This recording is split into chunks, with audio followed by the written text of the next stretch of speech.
To show Google Education notifications as pop-up in Samsung Galaxy S21, S21 Plus or S21 Ultra, open settings, swipe the notification center notification panel, and then tap settings icon. Scroll down settings screen, find Google,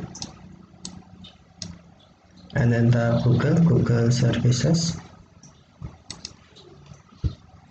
Scroll down screen and then tap settings for Google Apps.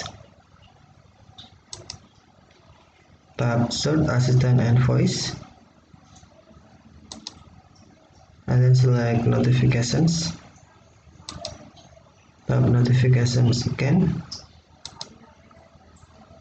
You must turn on Google notification first. If Google notification is off, tap show notification switch until blue to turn on, and then scroll down screen, find education,